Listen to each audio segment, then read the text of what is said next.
Hacemos la radio que te gusta. Radio Unión 107.9. Buenas, buenas para todos. Aquí estamos en la Espada de Damocles nuevamente. Yo soy Pablo Veloso y los voy a acompañar por un recorrido a través de las ideas de este psicólogo suizo llamado Carl Gustav Jung, amigo de Freud y que manejaba unas ideas realmente interesantes, que nos aportan mucho para nuestra vida diaria y lo más importante, de una manera simple, porque a veces pasa que uno aborda temáticas, por ejemplo, psicológicas y se frustra porque, claro, no entiende nada, la jerga es complicada, la jerga es difícil. Sin embargo, este planteamiento que estamos haciendo es una especie de Jung para la vida cotidiana. O sea, Jung para, como se diría, para andar por casa, para cosas simples, para no complicarse mucho, pero para poder aprovecharlo. Y como siempre en esta saga que estamos haciendo, hago un recuento y les cuento que justamente hemos hablado acerca del ego, de ese personajillo que tenemos dentro. Algunos dicen que el ego es el pequeño argentinito que todos tenemos dentro. ¿Por qué no? También hablamos de la sombra, de aquella parte que nos queda fuera, que nos queda fuera del asunto de nuestra vida porque no nos cuadra y que es lo que después nos trae, obviamente, grandes problemas. Es decir, aquellas cosas que nos gustaría hacer pero no nos damos el permiso, aquellas cosas que no queremos hacer pero nos gustan, es decir, de todo hay ahí. Es el mundo que por eso recibe ese nombre de la sombra, el mundo que queda como en la penumbra, que queda ahí oculto. Y también vimos acerca del animus y el ánima, las relaciones humanas, vimos también el self, es decir, el ser, esa parte profunda de la vida que algunos llaman el vacío, el misterio, el silencio o lisa y llanamente Dios. La psicología también, obviamente, interpreta, entiende el abordaje religioso y esto es muy importante porque normalmente en este mundo positivista, en este mundo moderno, siglo XXI, tendemos a pensar que la religión es algo anacrónico, que es algo fuera de lugar ya, que no tiene sentido, que quien reza una oración es un supersticioso o simplemente un inocente. El abordaje junguiano, por otro lado, nos da un entendimiento muy claro de esta relación del hombre, del ego, con lo trascendente. Y en la última ocasión hemos abordado el tema de los sueños, es decir, la premisa sería esta, se la explico así para dar un punto de partida. La premisa sería, hay un iceberg, es decir, un bloque grande de hielo, un pedacito, un porcentaje muy mínimo es lo que podemos ver ahí arriba, la punta del iceberg, eso es nuestra parte consciente, ¿no?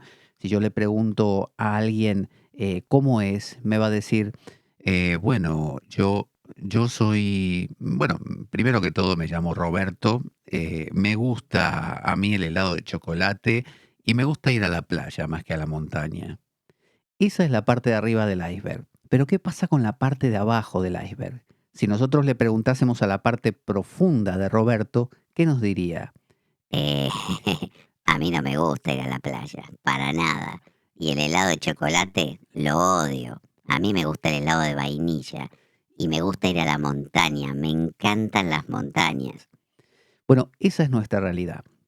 Entonces, hay una parte dentro nuestro, ¿no?, que nos trasciende y que no solamente se remite a nuestra dimensión humana, sino que abarca la dimensión colectiva. Y esto es lo que en lo que Jung, mejor dicho, dio un paso muy grande, que es el paso hacia darse cuenta que en todas las religiones del mundo y en todas las mitologías del mundo se empezaban a repetir los mismos temas.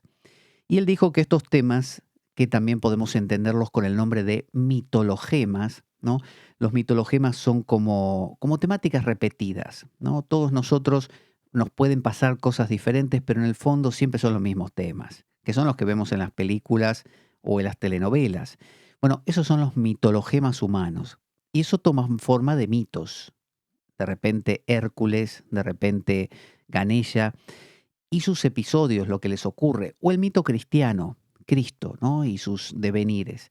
Entonces, Jung se dio cuenta que en esos mitos estaba reflejado lo que nos pasaba y que cuando la gente soñaba, encontraba esos mismos mitos funcionando en sus sueños, con distintos ropajes.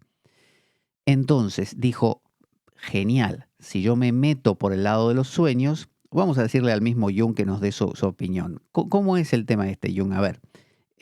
Bueno, se lo voy a explicar fácilmente para el que no esté en el tema.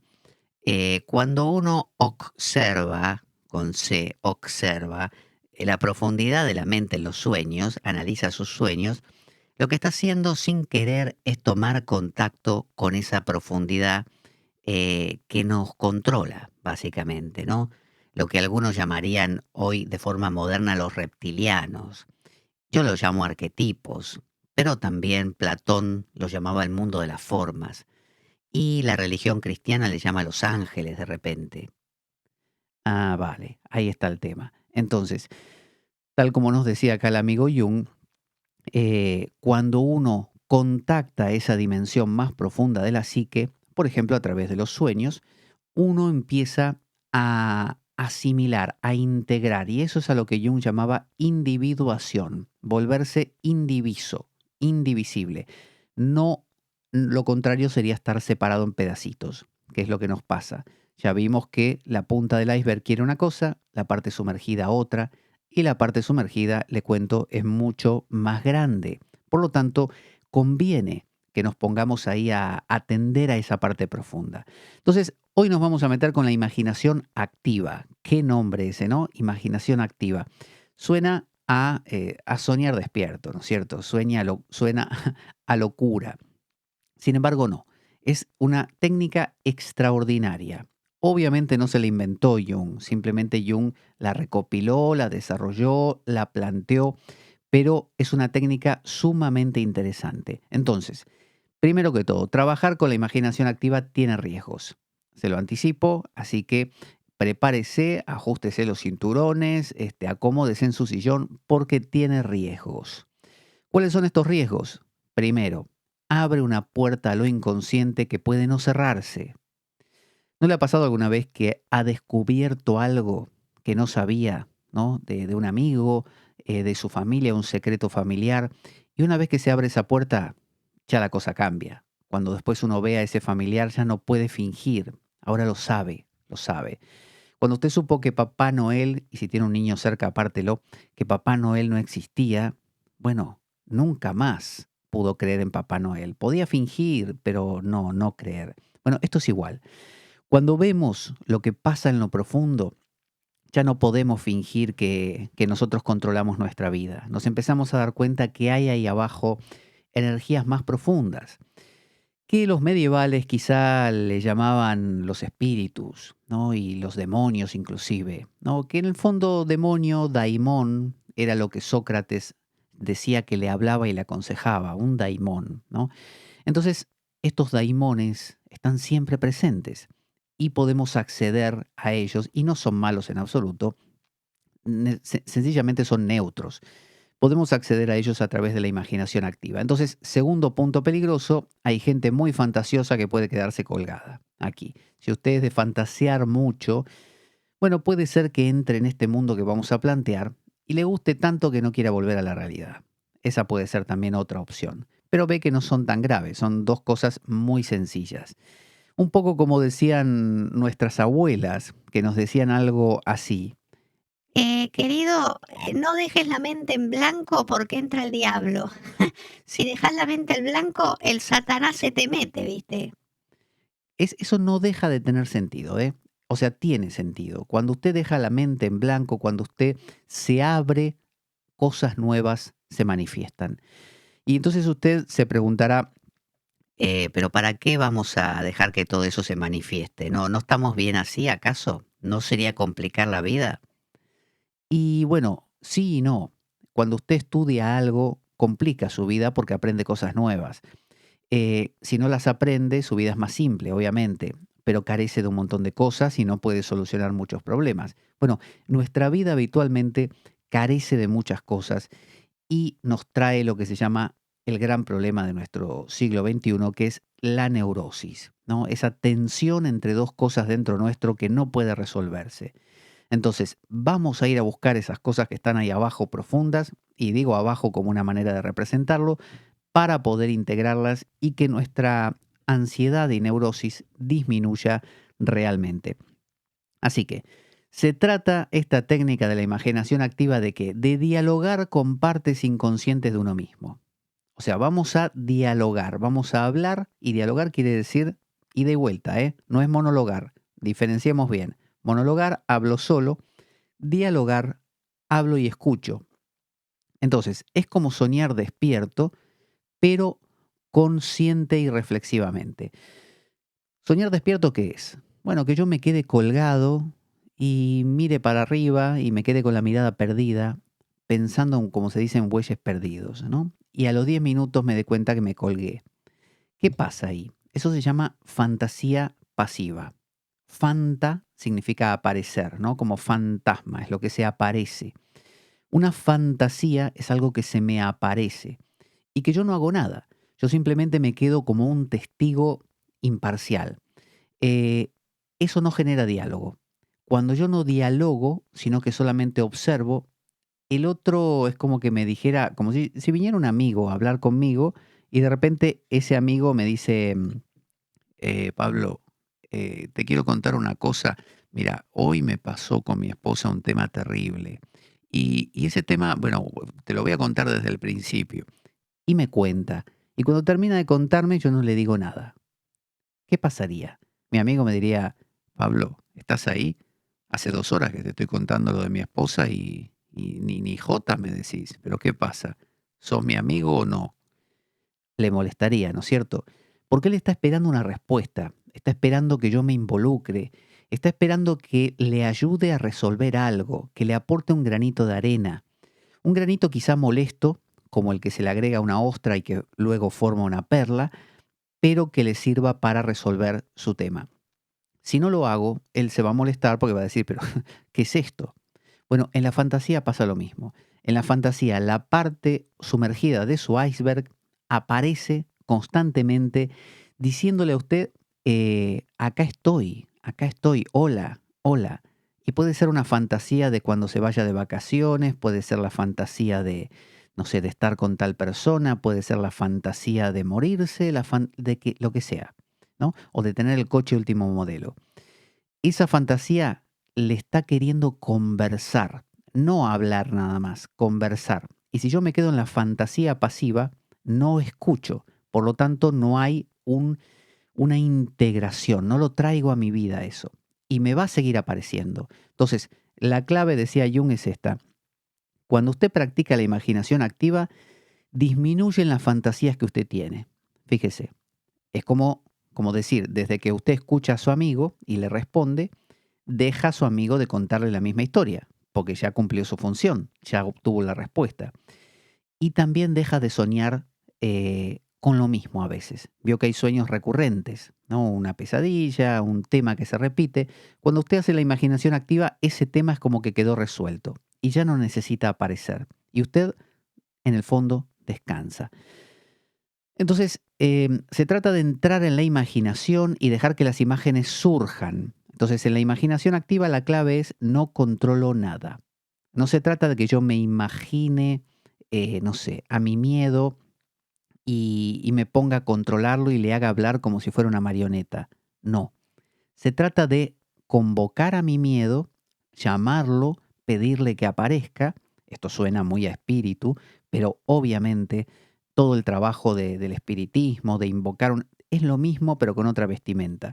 Entonces, estamos hablando de convocar, ¿no? Convocar a aquellas partes nuestras como el miedo, como la pasión, los arrebatos de pasión, los vicios, cualquier emoción o sentimiento que usted esté vivenciando y que sea un problema para usted. De repente el sentimiento de melancolía, el sentimiento de depresión, el sentimiento de euforia excesiva, de ansiedad, lo que sea que a usted le complique, ¿no? O de no soportar a alguien, o de impotencia. Bueno, lo trae a la imaginación activa, que ahora vamos a ver cómo es la técnica, y simplemente lo convoca.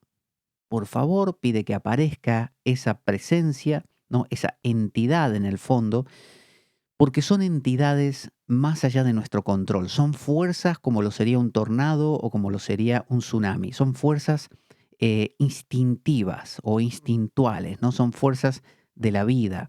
Entonces, están más allá de nuestro control consciente. Em, las imágenes presentan opiniones diferentes a las propias, con las cuales dialogaremos y llegaremos a acuerdos. O sea, diferentes de las propias. Si esas imágenes le están contando lo mismo que usted ya sabe, ¿no? Está repitiendo lo mismo que usted piensa todos los días, usted está hablando consigo mismo, no con esas entidades, no con esas partes, no con esos arquetipos. Y se trata de hablar con con los fragmentos que existen dentro de usted. Y si usted está pensando en este momento, por ejemplo, Así. ¿Para qué me voy a poner a hablar con esas cosas si son tan peligrosas? bueno, el tema es que es verdad, son peligrosas en el sentido de que hay gente que, por ejemplo, donde usted le hace una pregunta medio profunda sobre su depresión, sobre un miedo, chao, todo su pseudo equilibrio emocional se cae. Entonces, la pregunta es, ¿debemos meter el dedo en la llaga en esa persona o no? Alguien dirá, no, déjala como está porque así como está por lo menos funciona. Y otro te dirá, sí, vamos a meterle el dedo en la llaga porque aunque se descalabre, lo que va a construir después es mejor que lo que tiene ahora. Usted sabrá, entrar en este nivel es entrar en un nivel de profundidad, un nivel de encontrarse a usted mismo. Cuando alguien hace terapia, cuando uno hace un camino espiritual, se supone que está buscando esto. Entonces, a esto vamos. No todos los diálogos tienen que ser hablados, puede haber diálogos que son simplemente a través de miradas, a través de movimientos, ahora veremos de qué se trata. Las imágenes son símbolos de lo inconsciente con vida propia. O sea, todo lo que veamos en esta imaginación activa tiene vida propia, como pasaba con los sueños. O sea que una ramita que se movió, eso te está hablando de alguna parte tuya. La diferencia entre el soñar y la imaginación activa, ¿cuál es? Es que en el sueño, la mente consciente está dormida, está pasiva. Usted sueña como que las cosas le pasan. Le pasan. Usted no tiene juicio crítico. Usted está tan identificado con el sueño que se lo cree todo y no tiene una especie de estar un pasito más atrás para poder reflexionar lo que va pasando. Usted es comido, engullido por la circunstancia. En cambio, en la imaginación activa usted está con un juicio crítico. La imaginación está a medio camino entre lo consciente y lo inconsciente. Así que fíjese qué valioso que es. En la vida diaria, usted está consciente y es un ego, nada más. En el sueño, todo lo inconsciente sale, pero no hay ego, porque el ego está desaparecido, está dormido. Por lo tanto, no hay juicio crítico, ocurre lo inconsciente, es como una fantasía, una aparición. Ahora en la imaginación activa tenemos el punto de entrecruce, justamente. El punto donde usted puede, con su conciencia, tocar los temas de lo inconsciente. O sea, es inigualable. Esto tiene algo de muchas técnicas meditativas. Va a ver que tiene mucho sentido en esa dirección. Pero tal como está perfilado por Jung, tiene mucha potencia, a veces mucho más que muchas técnicas. En la imaginación activa, consciente e inconsciente se unifican y dan lugar a una tercer cosa que no existía antes, ¿no?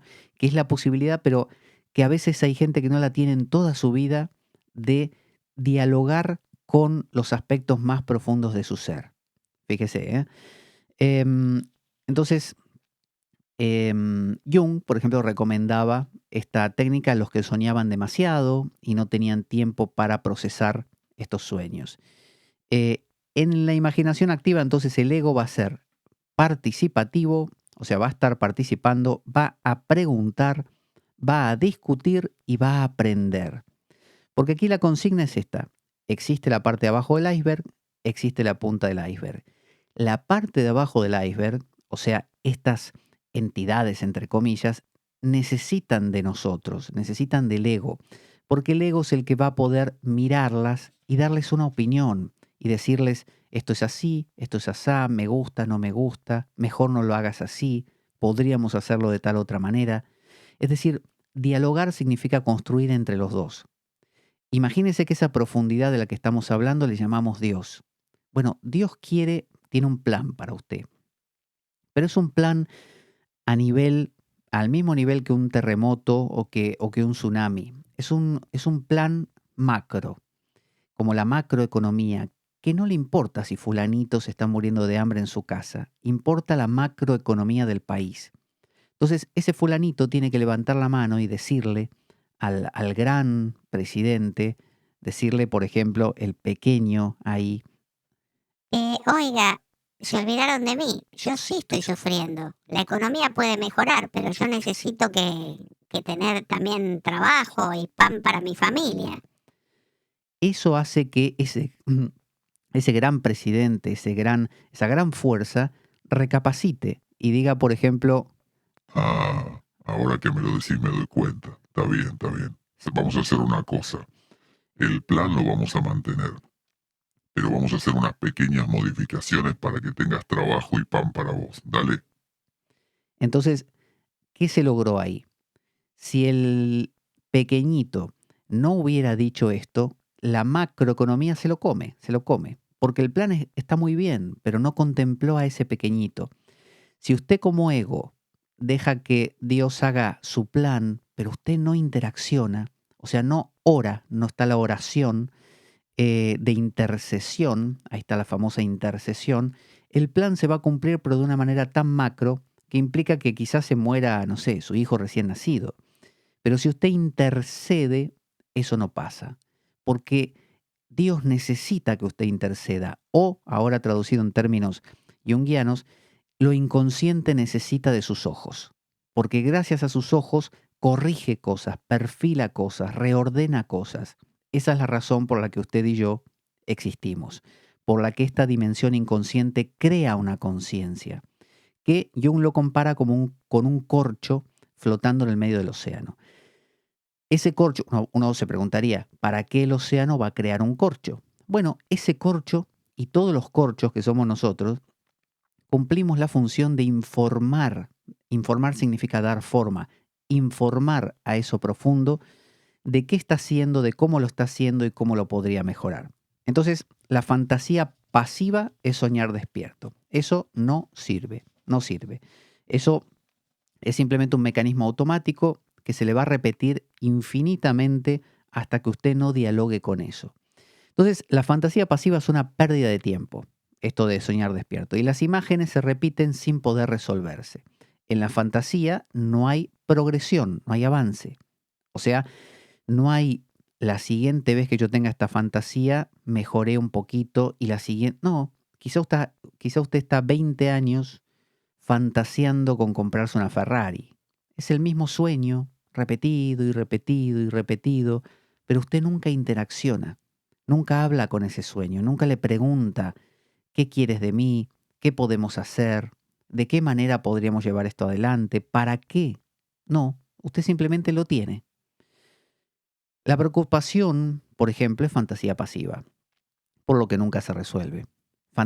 Preocuparse es estar pensando en lo que va a pasar mañana, en lo que pasó ayer y lo que pasará si usted le dice a fulano qué. Y entonces eso es algo que da vueltas y da vueltas, pero le está pidiendo a usted que usted interaccione, que usted dialogue.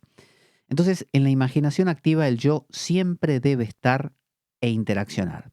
O sea, vamos a entrar ahora en una práctica donde usted no debe desaparecer. Debe estar tal como es cada día y haciendo preguntas y oponiéndose, lo que sea. Entonces, la imaginación activa une las partes interiores en conflicto, las unifica y también a la separación del ego y el ser, o dicho en términos religiosos, acerca al hombre a Dios.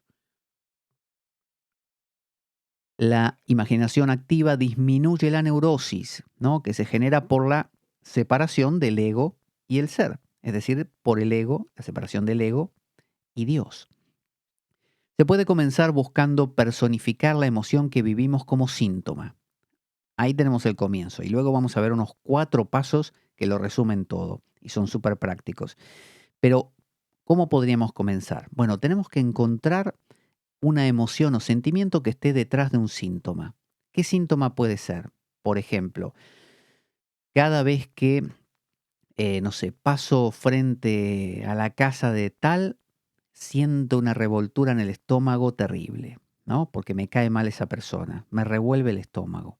O me da miedo, o veo esta película y me causa un revoltijo de estómago o un nudo en la garganta. Ese es el síntoma. Yo siento un nudo en la garganta, siento un revoltijo en el estómago. Pero, ¿qué estoy sintiendo en ese momento? ¿Qué emoción? ¿Qué sentimiento? Bueno, el sentimiento, por ejemplo, podría ser en la película, de miedo, por ejemplo, temor, miedo, vale. Entonces, no importa si lo que sentí es opresión en la garganta, dolor de estómago, tembleque en el cuerpo, ese es el síntoma. Tengo que ir más allá del síntoma, tengo que ir a la emoción o al sentimiento. Entonces, ¿cuál es? En este caso es el miedo. Entonces podemos entrar, y ahora vamos a ver a qué me refiero con entrar, y preguntar qué forma tiene mi miedo. Supongamos que es mi miedo, podría ser mi bloqueo, podría ser mi impotencia, podría ser mi deseo desenfrenado de comer, lo que fuera. ¿Qué forma tiene? Y, y puede que eso empiece a tomar forma. ¿Forma de qué? Forma de persona, forma de árbol, forma de nube, forma de humo o forma de nada. No sabemos. Acá no controlamos nada. ¿Dónde se encuentra mi miedo? Podemos preguntar también. ¿Dónde está mi miedo? ¿Quién dentro mío siente el miedo? Porque estamos hablándole a la totalidad de uno mismo. Entonces, dentro de la totalidad de uno mismo hay el miedo, la alegría, la tristeza, ¿no? Distintas partes. Bueno, ¿quién de todos los que están aquí siente mi miedo? ¿Cuál es su imagen? Podemos preguntar, ¿no? ¿Qué aspecto tiene él o ella? Entonces, tarde o temprano va a surgir una imagen en la mente. Si usted se sienta, cierra los ojos, imagina un lugar especial, un bosque, una playa, algún lugar que a usted le agrade y se sienta a gusto. Y en ese lugar usted hace estas preguntas, ¿no? Trae un sentimiento que quiere averiguar, por ejemplo, el sentimiento de, no sé, de abandono, supongamos, abandono. ¿Qué forma tiene mi abandono? Y lo pregunta. Y no hace que, como la marioneta, no mueve a nadie para que le responda, sino que espera, espera. ¿Dónde se encuentra mi abandono? ¿Quién dentro mío siente el abandono? ¿Cuál es su imagen? ¿Qué aspecto tiene él o ella? Si se conforma una imagen, si aparece alguien ahí, usted puede empezar a interaccionar y preguntarle cosas como, por ejemplo, ¿tú eres mi miedo? Sí, yo soy tu miedo. Ah, y a ver, ¿qué forma tienes? ¿Te podrías mostrar bien para que te vea? Sí, Sí, sí, cómo no, acá estoy. Eh, así como me ves soy. Grandote y tonto. ah, grandote y tonto. Sos mi miedo, grandote y tonto. Exactamente. Y ¿miedo a qué sos? Y bueno, básicamente miedo a que no me quieran. Ah, jaja, miedo a que no te quieran todos o a alguien en especial. No todos, porque yo me siento como abandonado. ¿Y cómo se siente ser abandonado? Se siente feo, se siente que te duele todo, que nadie te quiere. Se siente como sentirte un grandote tonto como soy yo. Ah, vale, vale. ¿Y no me mostrarías algo que me enseñe acerca de cómo sos? Bueno, si querés te llevo hasta mi casa. Dale, dale. Llévame hasta tu casa. ¿Dónde es? Vení conmigo, es para acá. Fíjate, yo vivo ahí, en esa cuevita fea, pequeñita, abandonada, porque nadie me quiere a mí en la ciudad. Entonces me vine acá y vivo en ese agujero. Es frío, es oscuro. ¿Querés entrar? Dale, dale. Sí, claro que quiero entrar. ¿Me invitas? Por supuesto. Vení. Es un poquito pequeñito, ¿eh? Cuesta entrar. Y yo soy muy grandote. Sí, veo, veo. Bueno, ¿y qué tenés acá adentro? ¿Qué podríamos hacer? Y podríamos... ¿Querés comer? Entonces usted empieza a generar eso, un diálogo, pero fíjese que yo lo planteé como un diálogo súper fluido, pero puede que no sea tan fluido, puede que sea así, puede que el personaje lo lleve a usted a un mundo del Señor de los Anillos y le diga otras cosas, como por ejemplo, ¿Sabes dónde vamos a ir? Nos vamos a transportar en el tiempo y el espacio y vamos a ir a liberar una princesa. ¿en serio? ¿Dónde está la princesa? Bueno, está muy lejos, pero vení, dame la mano, cerrá los ojos y volamos. Listo, ya está, abrilos, ya llegamos. Este es el castillo del malvado, que tiene la princesa y la tenemos que rescatar. ¿Y cómo vamos a hacer para rescatarla si ese castillo es inmenso? Bueno, vamos a escalar las paredes. ¿Y con qué? Bueno, vamos a buscar. Tampoco presentes tanto problema. Vamos a ver, vamos a ver. A ver, ¿qué se te ocurre?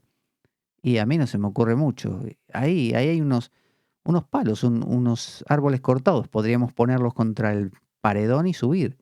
Ahí está. ¿Ves cómo vas pensando? Bien, bien. Entonces, ahí estamos armando casi un cuento de hadas. Imagínense que este cuento de hadas se desarrollase a lo largo de varios días, o meses, o años. Usted podría retomar esta imaginación activa y cada vez que usted entra en ella, retoma de donde lo dejó y empieza a notar poco a poco, porque usted justamente nota porque anota. Es decir, usted tiene que anotar, usted tiene que tener un cuaderno o hay alguien que prefiere también grabar, entonces tiene una grabadora y lo que hace es ir relatando, ir hablando, y ya sea lo que grabe o lo que escriba, tiene que ser todo lo que el personaje y usted digan y todo lo que el personaje o los personajes y usted hagan, ¿no? Si el personaje levantó una mano, lo anota. ¿Por qué?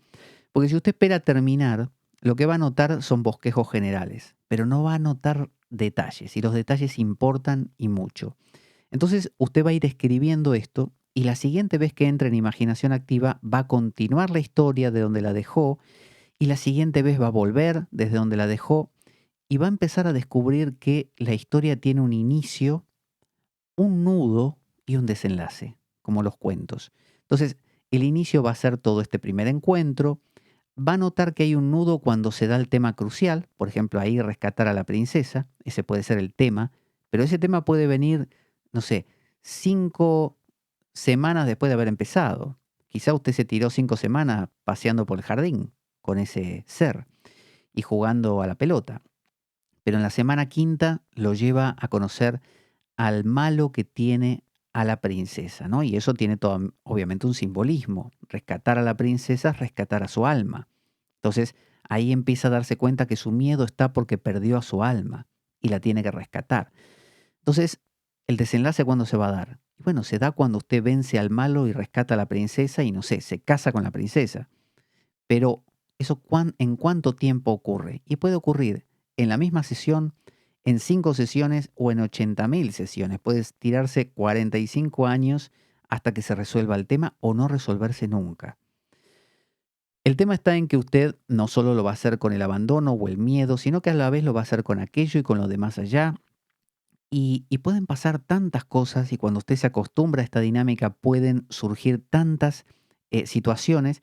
Usted puede convocar otras cosas. De repente, como habíamos hablado al comienzo, la sombra. Usted quiere saber su sombra. ¿Qué hay en su sombra? ¿Cómo es su sombra? ¿Qué está usted guardando que usted no ve? Bueno, la convoca y hace las mismas preguntas.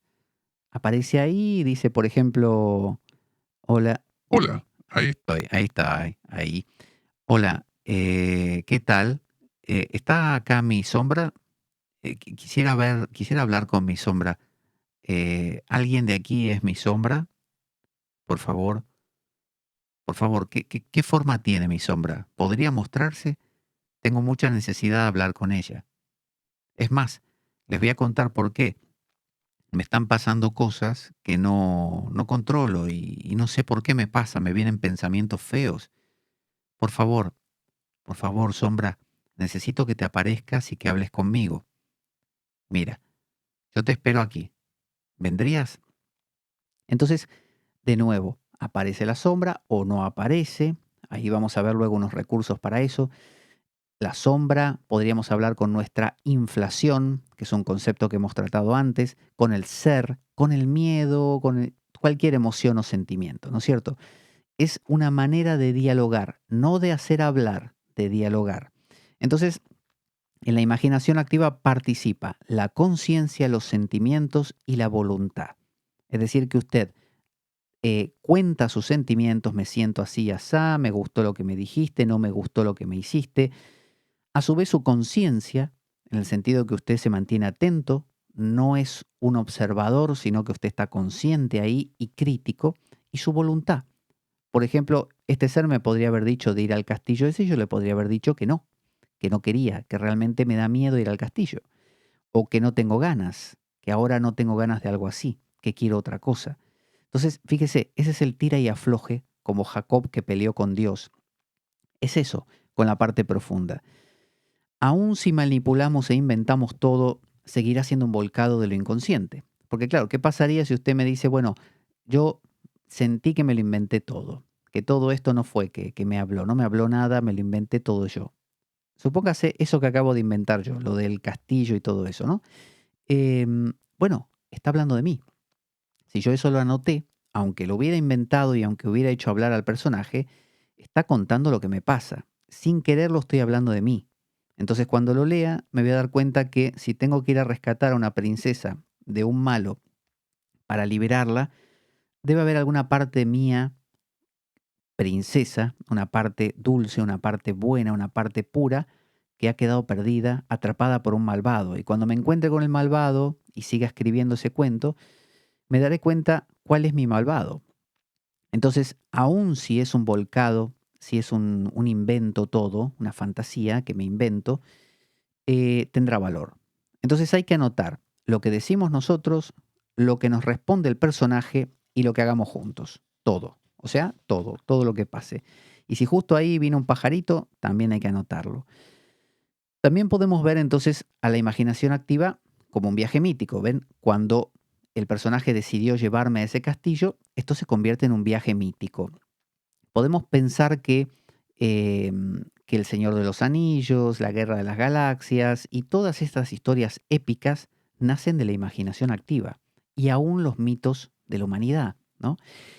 Entonces podríamos inclusive, como una forma de facilitar el proceso, opcional, crear un guía.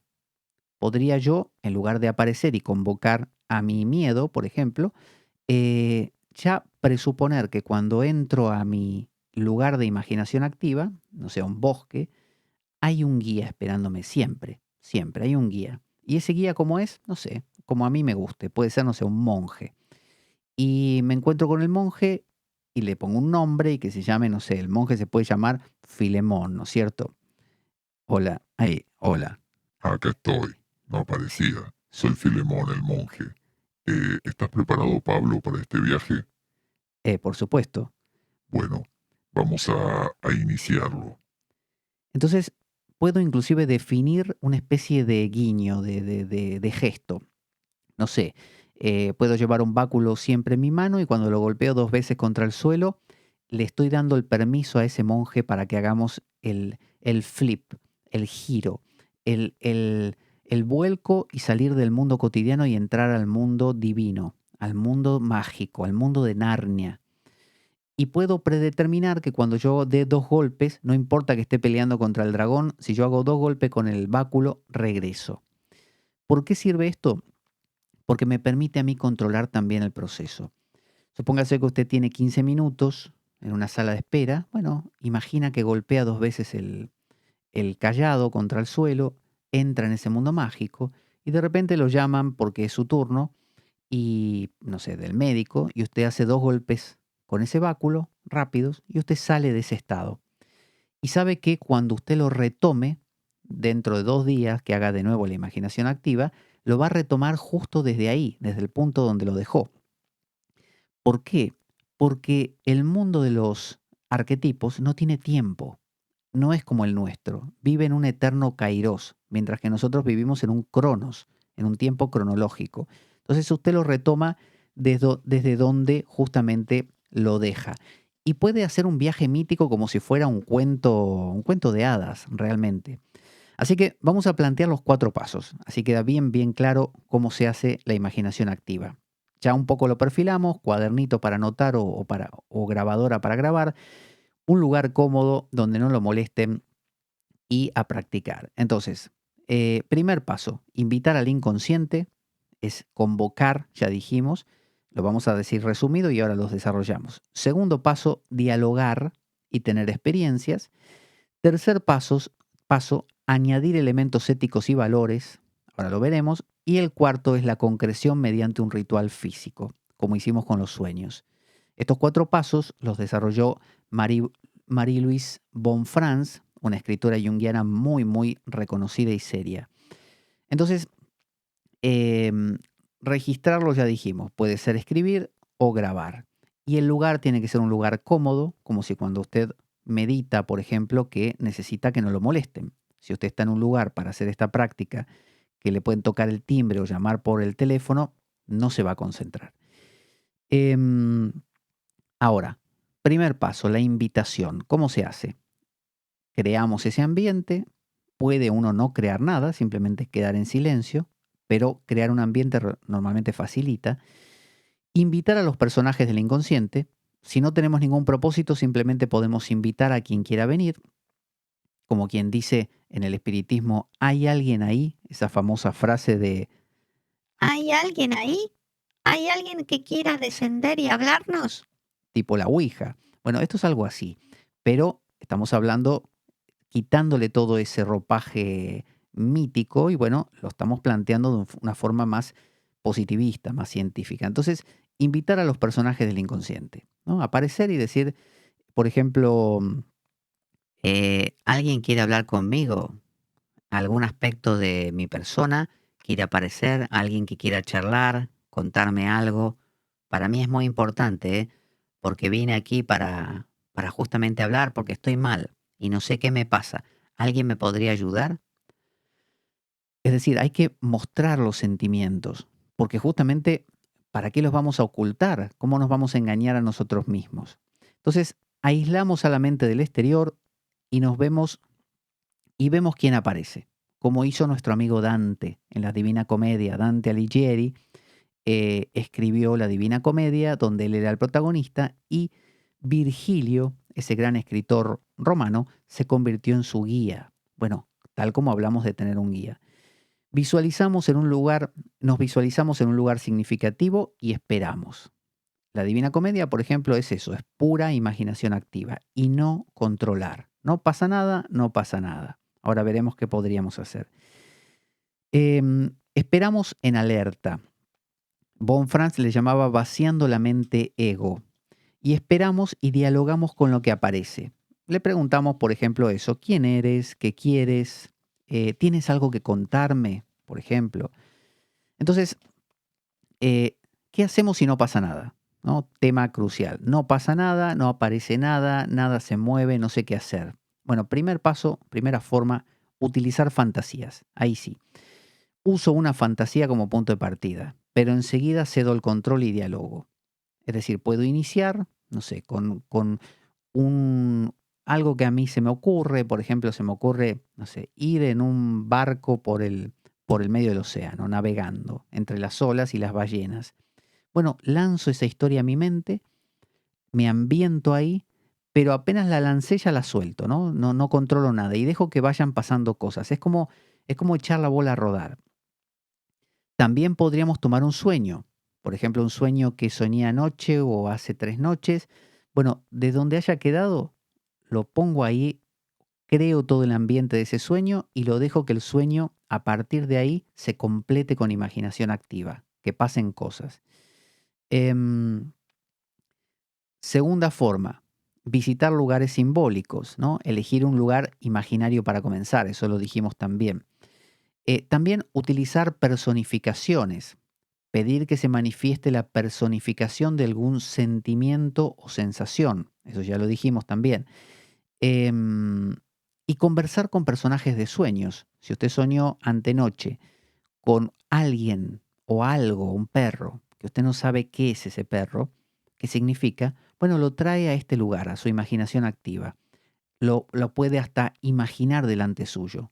Usted, si ve que no aparece, lo fantasea, lo pone ahí adelante. Y a partir de ahí, le hace la pregunta: ¿quién eres? ¿Qué hacías en mi sueño? ¿Qué me podrías enseñar? ¿Tienes algo para contarme? Pero no lo controla. Entonces, el segundo paso, porque el primero ya dijimos, el primero era invitar, ¿no? Crear el ambiente, invitar a estos personajes. El segundo es el diálogo. Decir o hacer lo que surja. Es decir, no solo el otro dice lo que le surge, sino usted también. Usted de repente, si le nace bailar, baila. Si le nace gritar, grita. Si le nace, no sé, quedarse en silencio, se queda en silencio. Preguntar, siempre preguntar, ¿no? Para generar el diálogo. Si un personaje hace algo, lo anotamos. Uno puede negarse a algo, pero hay que dar razones. Por ejemplo, no quiero ir al castillo porque me da miedo. Todo eso sirve para aclararme y aclararle al otro. Se puede incitar a hablar al personaje, eso es como lícito. Yo puedo al personaje, si veo que no habla, decirle: ¿no querrías contarme algo, por ejemplo? Invitar a que también me exprese sus sentimientos. Por ejemplo, no sé, le digo al guía o le digo no sé, al malo de la película: te veo triste. ¿Por qué estás triste, hombre malo? ¿No? Entonces, genero algo ahí. Esto nos permite aclarar valores propios y de los personajes y escribir todo, porque si no, uno puede quedarse en una fantasía pasiva, se queda colgado de eso dándole vueltas sin bajar a tierra. Conversar con la imagen, una vez focalizado el personaje, la imagen, no distraerse. O sea, no es que uno habla con una plantita y de repente voló un pajarito y va con el pajarito. No, se queda con lo que está. A esto vine, esto me interesa, con esto me quedo. Entonces, ya dijimos que todo este proceso tiene un inicio, nudo y desenlace, ¿no? A veces puede resolverse pronto, a veces puede tardar años o no resolver. Participar con tus sentimientos. Siempre hay que agregar sentimientos. Dialogar, volcar sentimientos, como cuando uno habla con un amigo o una amiga, ¿no? Entonces, no monologar, dejar que el personaje también exprese aún lo que a usted le moleste. Puede que el personaje diga algo feo, escúchelo, no lo silencie.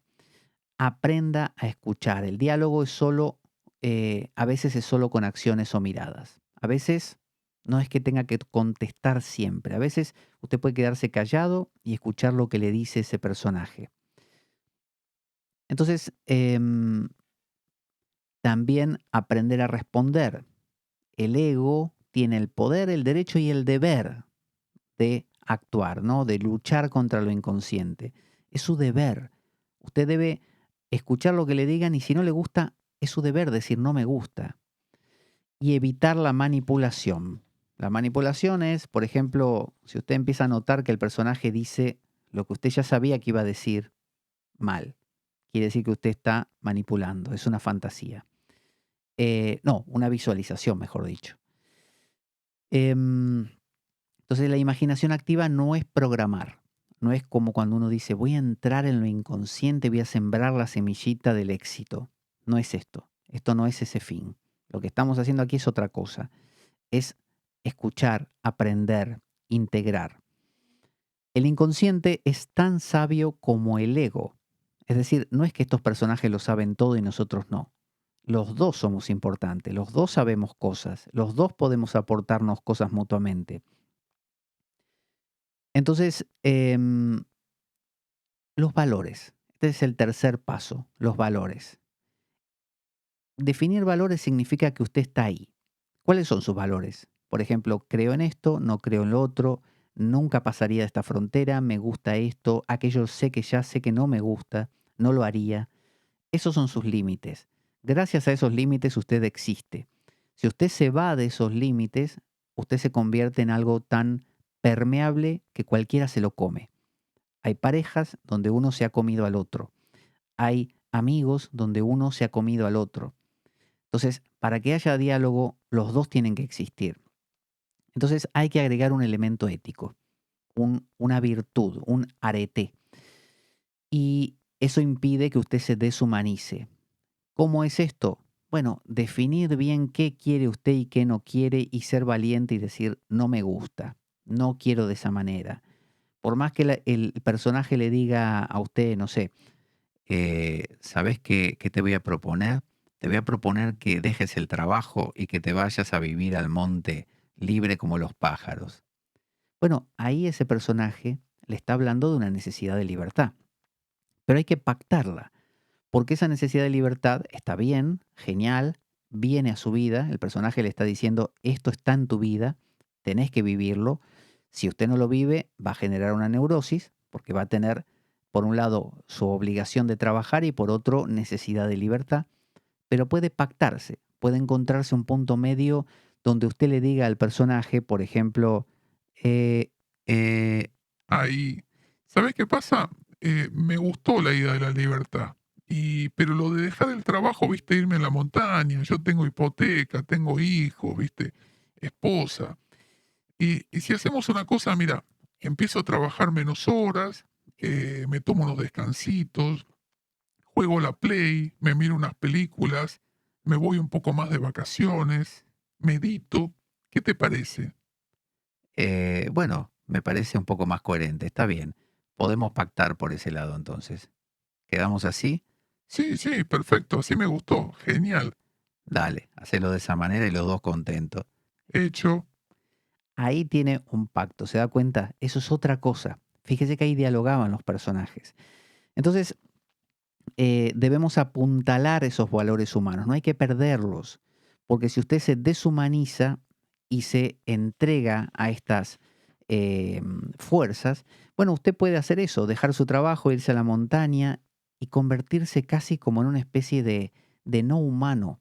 Y eso es embriagante, eso agrada, da como una sensación de poder, pero le quita su humanidad. Entonces se trata de pactar. Pactar teniendo en cuenta lo social, pactar teniendo en cuenta los compromisos, las responsabilidades, todo lo que nos hace humanos, ¿no? Las relaciones. Los arquetipos son amorales, ese es el problema, por lo que pueden causarnos daño sin querer. Cuando Dios le dijo a Moisés, por ejemplo, quiero que vayas a hablar con el faraón y que le digas que el pueblo judío lo que lo deje salir. ¿qué le dijo Moisés? Moisés le dijo, ¿sabe? ¿Sabes lo, ay, ¿sabes lo que pasa? Dios, yo diría, pero me van a matar. Bueno, a mí no me importa. Yo soy Dios y te pedí eso. Sí, ya sé, pero mira, yo soy tartamudo, ¿viste? ¿Y por qué no elegís a otro? Yo te elegí a vos y no quiero otro. Bueno, pero mira, si me dieras alguna pruebita para que el faraón confíe en mí, Ahí entonces empezó a pactar. Eso hizo Moisés y le dio las pruebas, esas míticas de tirar su bastón al suelo y que se convierta en serpiente, de meter su mano en el costado y que cuando la saque se convierta en leprosa. Es decir, hay un pacto, hay una manera de que esos arquetipos vivan en nosotros sin que nos coman. Entonces, ¿qué buscan los arquetipos? Estas fuerzas. Bueno, buscan que la naturaleza sea expresada, es decir, que la vida se manifieste, que la evolución se lleve a cabo, porque están ahí para cambiar cosas, para movernos, ¿no? Para no estancarnos, y que las temáticas arquetípicas sean encarnadas. Es decir, que todos estos mitos que conocemos sean vividos en nosotros. Si nosotros tenemos estos arquetipos y le sumamos esa virtud humana como Moisés ahí regateando, lo que tenemos son unas fuerzas maravillosas. Sale de ahí un tipo genial y súper fuerte. Ahora, si usted tiene esos mismos arquetipos, pero le quitamos la virtud humana, es decir, Moisés hubiera dicho que sí a todo, lo más probable es que hubiera muerto. Entonces ahí es donde tenemos fuerzas brutales, inhumanas o sobrehumanas, ¿no? Un Hitler, por ejemplo. Alguien que no toma en cuenta los daños humanos, le importa el gran plan. Por otro lado, si usted tiene una gran virtud humana, o sea, usted está muy firme en usted, pero no le da ni la hora a los arquetipos, lo que va a tener es neurosis y ansiedad. Eso se va a convertir en obsesión y finalmente en una posesión y en una esquizofrenia, probablemente. En una división, en una disociación de identidad, por ejemplo. El último punto son los rituales. O sea, recopilemos un poco, repasemos los puntos. En el primer punto, usted tenía la invitación, había que invitar. En el segundo, dialogar. En el tercero, ¿qué hacíamos? Delimitábamos los valores, definíamos bien cuáles eran nuestros valores y cuáles no, hasta dónde queríamos ir. Y en el cuarto tenemos los rituales. El ritual consiste en bajar a tierra lo que hicimos, en hacer algo que represente eso. Si ese ser me llevó a un castillo para rescatar a una princesa, yo puedo hacer algo en mi vida cotidiana que lo refleje. Supóngase que yo estoy en la mesa comiendo, entonces con mi cuchara me estiro hasta agarrar de un plato que está mucho más lejos una aceituna y la traigo hasta mi plato triunfalmente.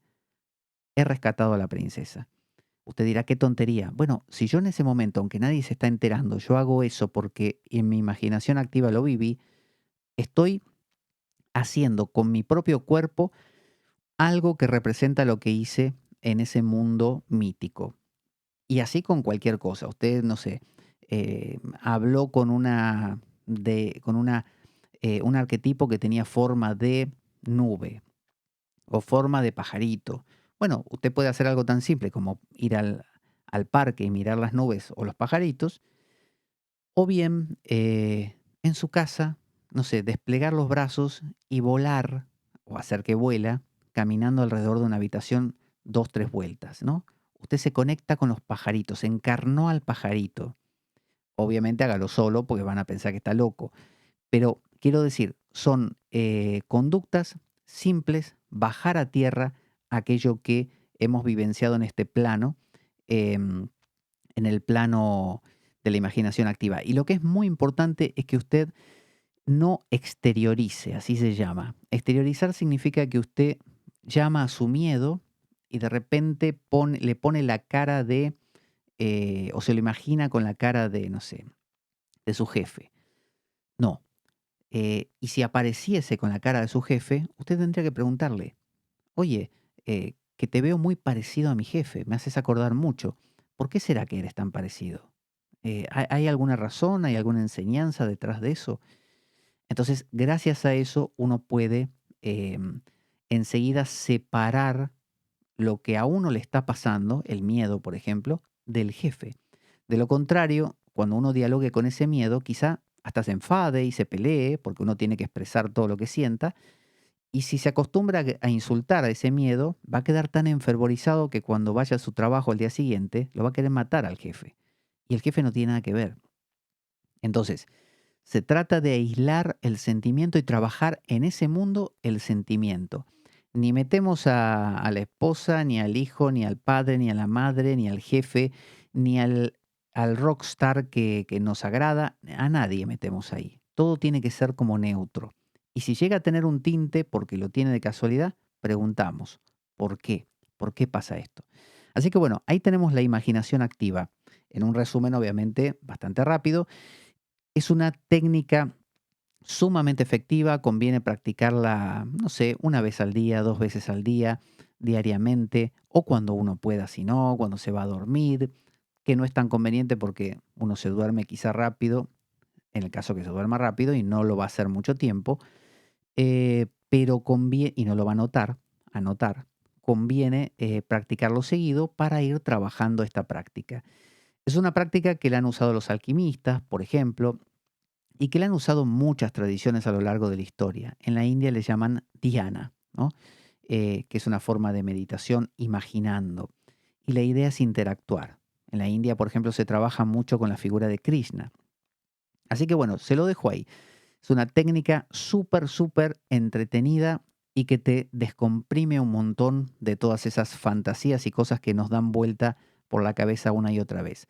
Así que bueno, soy Pablo Veloso, esto es La Espada de Damocles y hemos hecho otro especial de nuestra saga de Jung para Radio Unión 107.9. Recomiendo, para poder escuchar esta fantástica radio de Murcia, descargar la APK, la aplicación para Android, para iPhone, para poder escuchar justamente la programación que cada vez se está poniendo mejor por lo que me están contando últimamente y que vale la pena entonces estar conectado y también para escuchar, ¿por qué no?, nuestro programa. Así que nos encontramos en la próxima. A ver, ahí vamos, próxima con más Jung. Te espero. Hacemos la radio que te gusta. Radio Unión 107.3